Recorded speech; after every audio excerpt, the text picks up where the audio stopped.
Give me real stuff. You know what I'm saying? I want real stuff. Not that quackity quack. Let's go. Story with you. Today, we're going to explore 3 cases with unexpected twists that I bet you can't guess the ending of.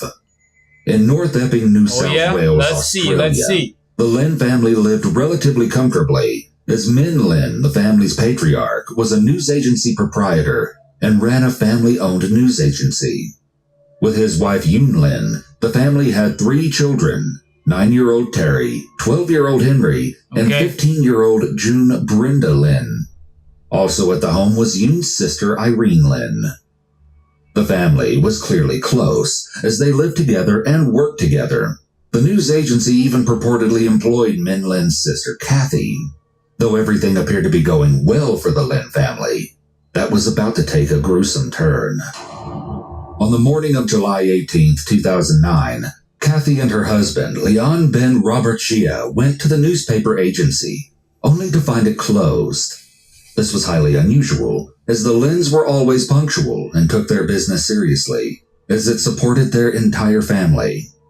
Concerned, Kathy and Robert went to the Lynn house to see if they could track down Min and Yoon.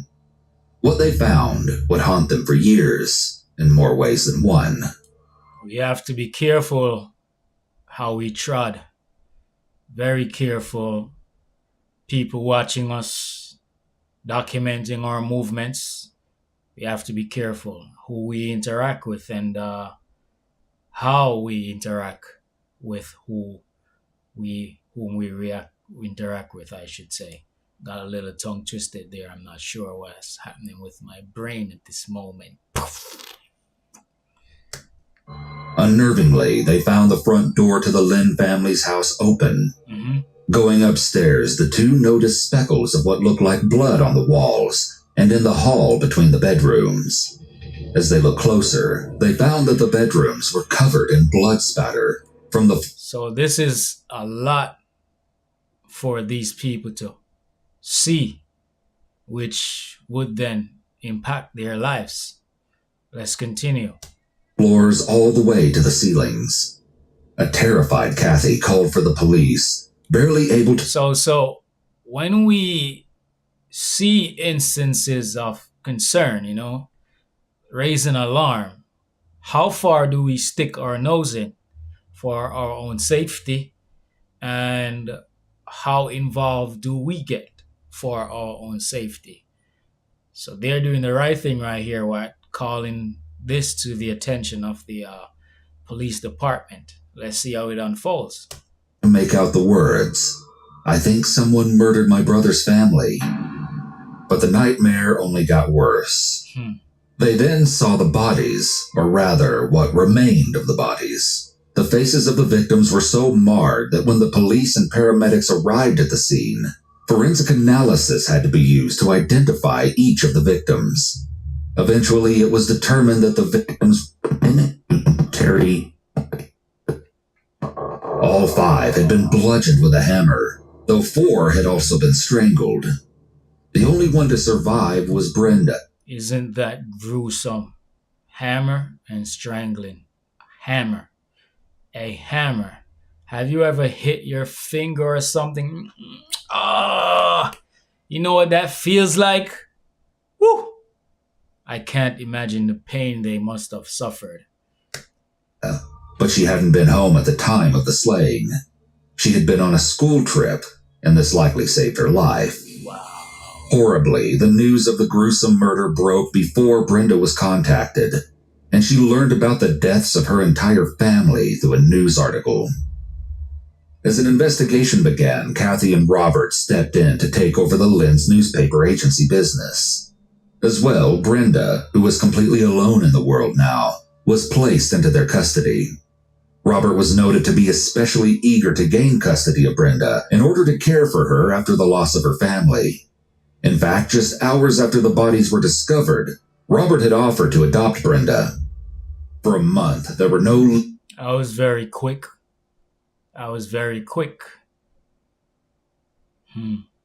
Let's see how this unfolds. Leads into the identity of the Lynn family's killer. But evidence was starting to pile up. The house showed no evidence of a break-in, which police believed indicated that the killer had a key. As well, nothing in the house had been broken or stolen, which meant that the motive for entering the house was likely only to kill the Lynn family.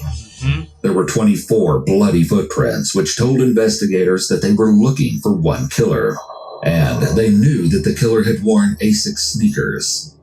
But here's the really interesting twist in this case. The forensic evidence, specifically the bloody footprints, indicated that the killer never entered Brenda's room. But why not? Why not? If the entire family had been killed, certainly the killer would have looked for Brenda in order to make her a victim as well. Absolutely. But the fact that Brenda's room was never entered indicated something important. The killer knew she wasn't home. This Boom. Boom. There you have that. Crack in the case right there. This person had knowledge of the family's whereabouts and what was going on. Also knew the location of the rooms of these family members and intentionally did not enter the room of the family member that was not there. fact seriously narrowed down the possible suspects. Another red flag soon caught the attention of investigators, and I have to be honest, hearing this one really gave me the chills. When they listened back to Kathy's initial phone call to police, they took the time to translate something she'd been yelling frantically to Robert in Cantonese. Well, it turns out she had been desperately pleading with him not to leave her alone in the house. But oddly enough, her husband did exit the home, not seeming to have a single worry about whether or not the killer could still be in the home with his helpless wife. Things were starting to come together. What if Robert had known Kathy would be perfectly safe, because the only merciless killer around was himself? Of course, it was just a theory at that point, and not enough concrete evidence to make a case.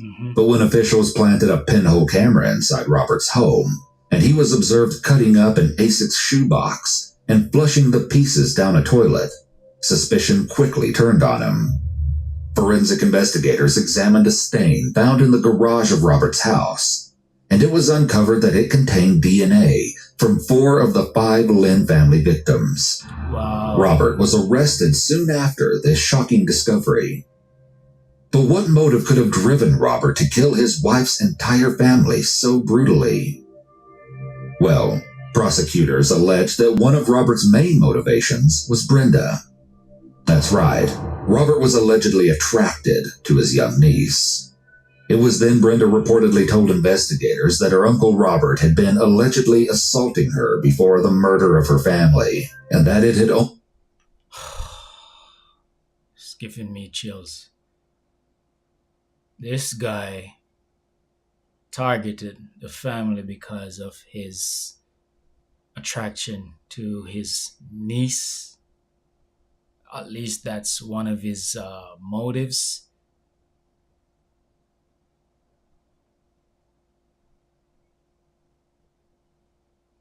I'm alarmed. You can't be too safe around anyone. Anyone can't be too safe. You can't be too casual, cannot be overprotective enough of your loved ones around anyone. I mean, anyone. This is scary.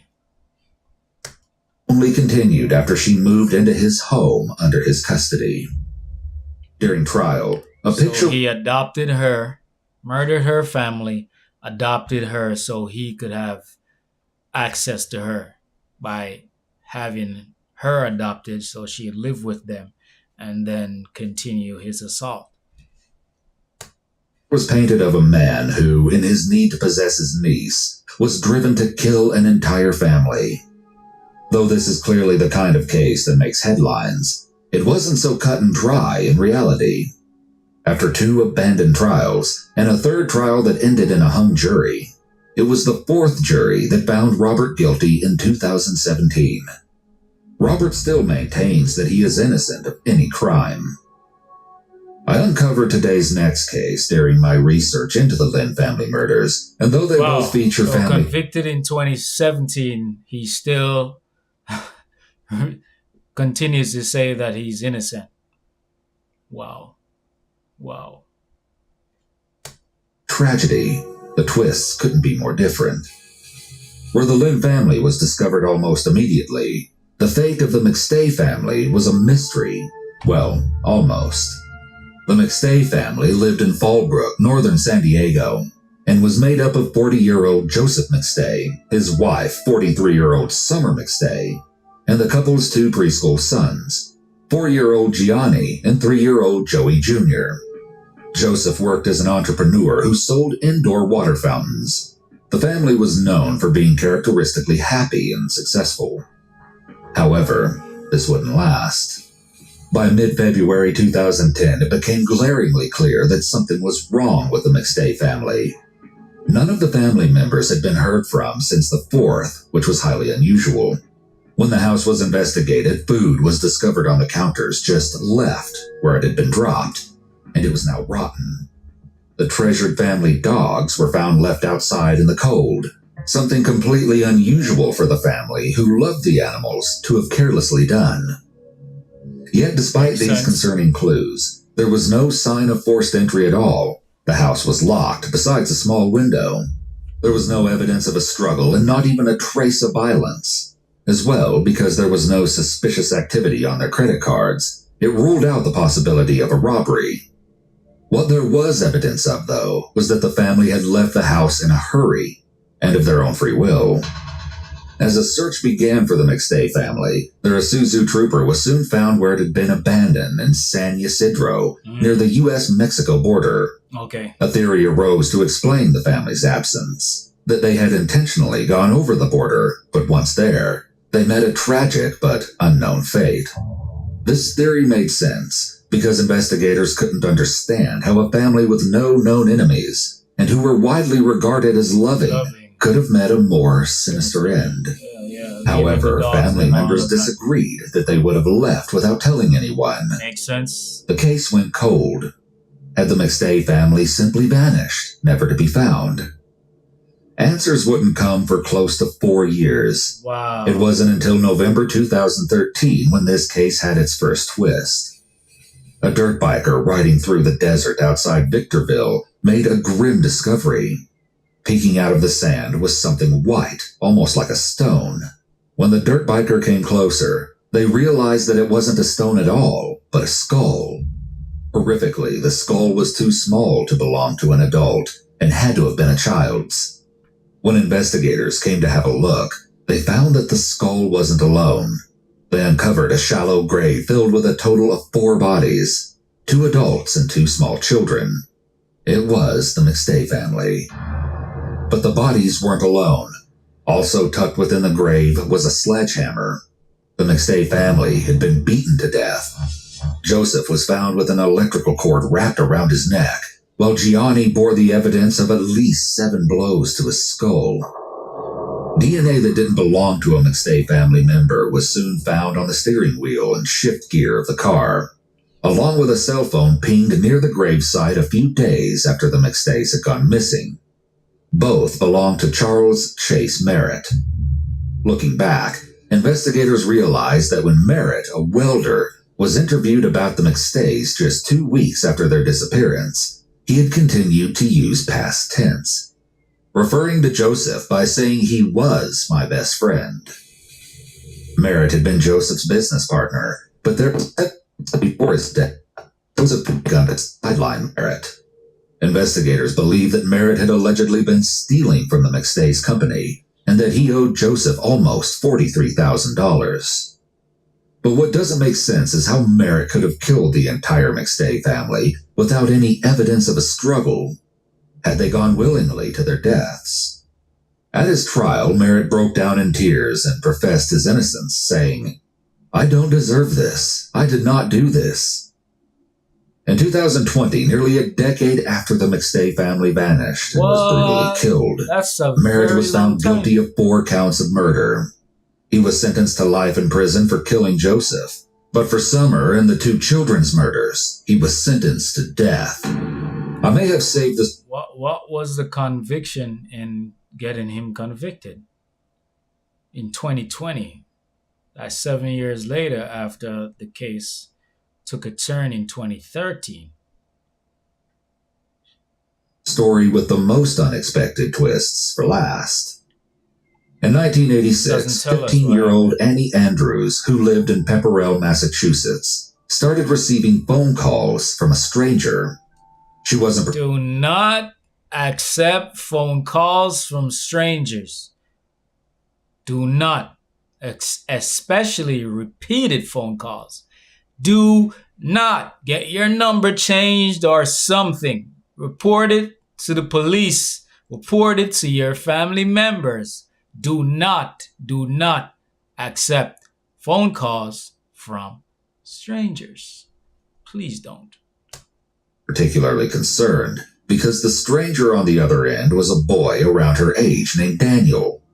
Annie, as a trusting young girl, didn't question the calls as much as she probably should have. Mm-hmm. Instead, she assumed that a friend must have given Daniel her number. Likely. Daniel called frequently to talk, but as Annie couldn't see him, she had to rely on his description of himself to imagine what he was like. Mm-hmm.